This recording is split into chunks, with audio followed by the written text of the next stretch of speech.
एक समय की बात है, हरी भरी पहाड़ियों के बीच बसे एक हलचल भरे गांव में अरावा नाम का एक बुद्धिमान बूढ़ा ऋषि रहता था।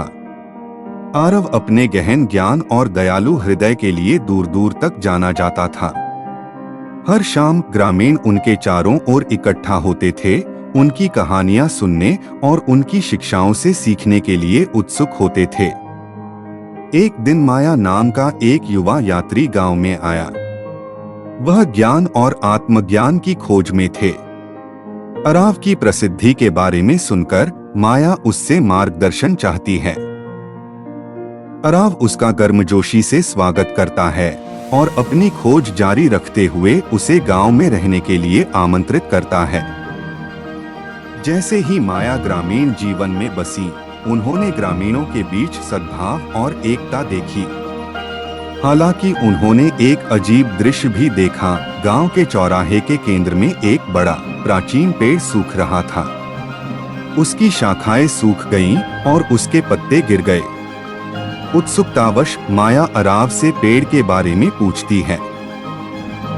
अरव ने आह भरते हुए बताया कि पेड़ को सद्भाव के पेड़ के रूप में जाना जाता है और इसका स्वास्थ्य ग्रामीणों के सामूहिक सद्भाव से जुड़ा हुआ है। हाल के दिनों में उनके बीच झगड़े और विवाद पैदा हो जाते हैं, जिसके परिणामस्वरूप पेड़ कमजोर हो जाता है। मदद करने के लिए दृढ़ संकल्पित माया एक योजना प्रस्तावित करती है। उन्होंने सुझाव दिया कि प्रत्येक ग्रामीण को एकता और सद्भाव को बढ़ावा देने के लिए प्रतिदिन दया या सेवा का एक छोटा सा कार्य करना चाहिए।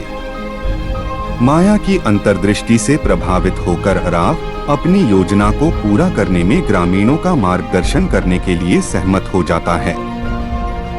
गांव वालों ने माया के विचारों को दिल से स्वीकार किया।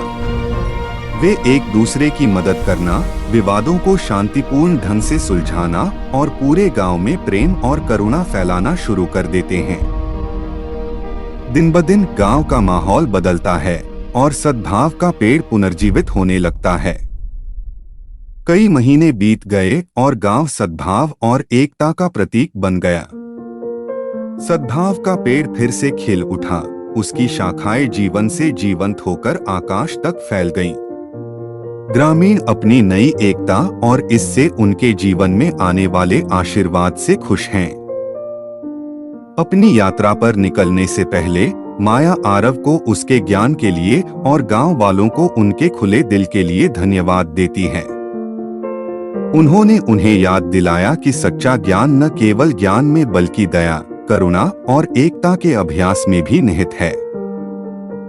और इसलिए माया और हारमनी के गांव की कहानी एक कालजयी कहानी बन गई है, जो हर जगह लोगों को जीवन बदलने और समुदायों को ठीक करने के लिए एकता, दयालुता और प्रेम की शक्ति की याद दिलाती है।